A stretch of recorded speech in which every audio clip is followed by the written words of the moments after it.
Howdy. This is the Kevin Studer Report. Actually reporting from Sierra Club Magazine. I've got writings from two editors. One is Jason Mark, editor-in-chief, and the other one is Michael Bruna, executive director of the Sierra Club. Let's talk about the political environment space in 2020. Here at Sierra, we sometimes receive letters and emails from readers who wish we would avoid politics, they say, and focus solely on nature and the environment. I can understand where these Sierra Club members are coming from. Wouldn't it be awesome if a basic environmental protection, clean air and water, a stable climate, the defense of wilderness and wildlife, and universal access to outdoor recreation were uncontroversial and could be left outside partisan scum, but that's not the case. Environmentalism has been a political issue ever since the Sierra Club unsuccessfully battled the California political and economic establishment a century ago to prevent the construction of a dam in Yosemite National Park. Politics is a contest over competing ideas about the common good. I'll say it again. Politics is a contest over competing ideas about the common good. It's innate to a social species like ours, so it naturally involves sometimes messy conflict. Take as just one example, debates over fossil fuel extraction and the protection of wildlife. For some people, the highest good is defending wildlife and its habitats. For others, the highest good is the production of cheap energy, regardless of the risk to wildlife or the climate.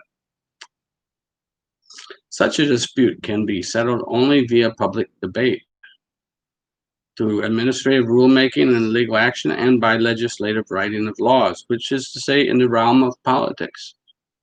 In short, protecting the environment requires engaging in the art of politics and the craft of self-governance. Political engagement only works, however, if we have fully functioning democracies. Tragically, we don't. As we report throughout this year, our democratic institutions and norms are being weakened by blatant partisan gerrymandering, laws that make it more difficult for some citizens to vote, and outright voter suppression. Let's sum this up. In this election year, two vast systems upon which we are relying are unraveling: the climate and our democracy. Since a healthy environment depends on a healthy democracy, attacks on our democratic norms are also unavoidably environmental issues. Addressing this crisis of democracy will require an ideal of political biodiversity that values a suite of civic engagement strategies. At the very least, people must register to vote and then get to the polls to elect environmental advocates and defenders of democratic values. As executive director Michael, Heather, and others write in the recent magazine articles in Sierra. A science editor wrote an article called Small is Beautiful. One can also be an active citizen by engaging in city politics and advocating for pro-environment ballot measures, holding elected leaders accountable to the wishes of their constituents, and championing local environmental protections. Politics isn't a dirty word. It is rather humans' best way of navigating the currents of contested ideas,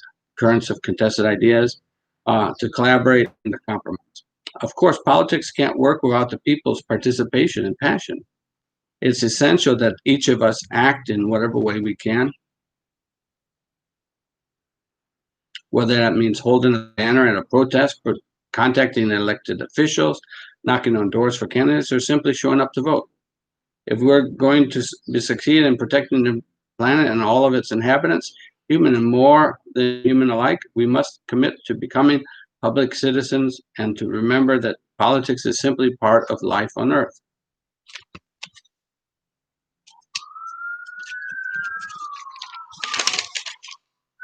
The last best chance. This election may be the most important one ever. I'll say that again. Last best chance. This election in 2020 may be the most important one ever. what a difference 4 years makes. During the 2016 presidential debate, climate change got fewer than 6 minutes of airtime. In the lead up to the 2020 race, Democratic candidates participated in a 7-hour climate town hall, a 2-day climate forum hosted by MSNBC, and a Weather Channel special on the topic. Discussions of climate change are also cropping up in unexpected ways in races down the ballot. In a hotly contested election for Louisiana's agricultural commissioner, the Republican incumbent had to defend his own positions on global warming, while in Texas, competitors for the state's powerful railroad commission are battling over how best to regulate emissions from the oil and gas industry. During the last presidential election, about a third of voters said that climate change was very important and determine who they'd vote for. By the 2020, polling by program on climate change indicates that 45% of the people are registered and interested in this issue. Research by the Environmental Voter Project Fund found that voters who view climate and the environment the top priorities are the most motivated to vote, which is good. But we need to get more of those motivated people out, more people motivated to go out. For the first time ever, we are hearing major presidential candidates talk about addressing climate change at the scale of the crisis. And there are folks running for seats at every level of government who are committed more resilient and more sustainable, like here in Kansas City. This election represents to set climate policy for the 20s, the last decade in which we can avoid catastrophic climate warming. It's no exaggeration to say that this election is the most important one we'll ever probably participate in.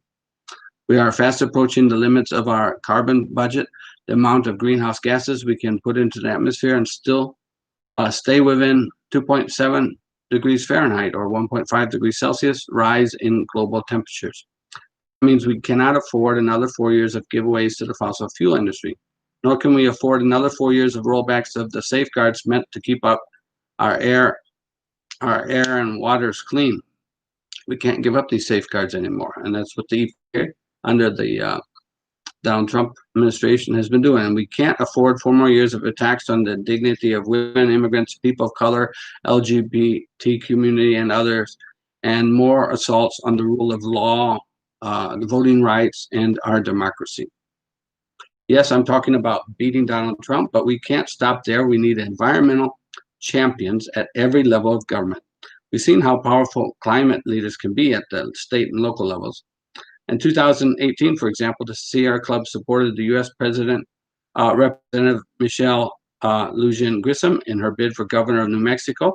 Once in the governor's office, Lujan Grisham signed the groundbreaking Energy Transition Act, which committed her states to be zero carbon or carbon neutral by 2050. The Sierra Club is investing more resources in this year's races than it has in any election. We're going all in, they say, and to win, need you.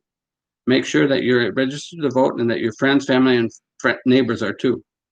Get involved with the Sierra Club's volunteer field mobilization campaign, the largest in our 128-year history, and talk to voters about the issues that matter to you. In the coming months, we're rolling out a new online grassroots organizing platform on which you can find opportunities to canvass, text, bank, phone bank, and attend events for Sierra Club endorsed candidates.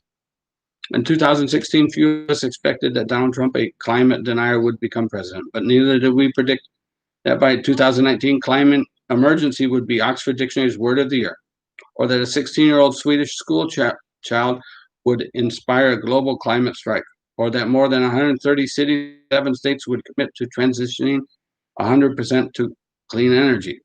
Good news is that the world is changing fast, but it needs to change even faster in 2020. We have a chance to elect officials who will deliver the speed of change we need and the brighter and more sustainable future we deserve. Join Sierra Club and other environmental organizations in making this happen and get out the vote. 2020. Anyway, let's summarize again. You guys get people to vote, get involved in canvassing if you can. Call your representatives and talk to other people about what you can do. I noticed we've got, there's a shout out, Stoda family shout out there. And then we've got Handra Limbo says hello. And I hope you enjoy this live broadcast. Do you have any questions for me? All right. In any case, I thank you for watching and participating. If there's a few things you'd like to raise, I'll be open for one more minute. Okay. My daughter is only 10 years old. I really want the world to be a better place for her to live in. I hope that you guys can work together with others in your communities and make a difference this 2020. Make sure that the people get out and be active. I've got a message from Ken's. Hello from USA to you guys.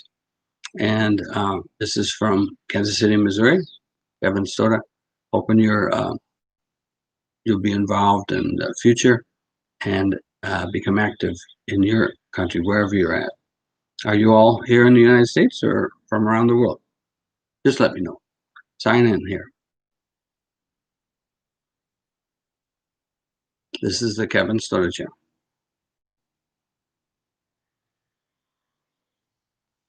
Okay. All right. I'll be involved later.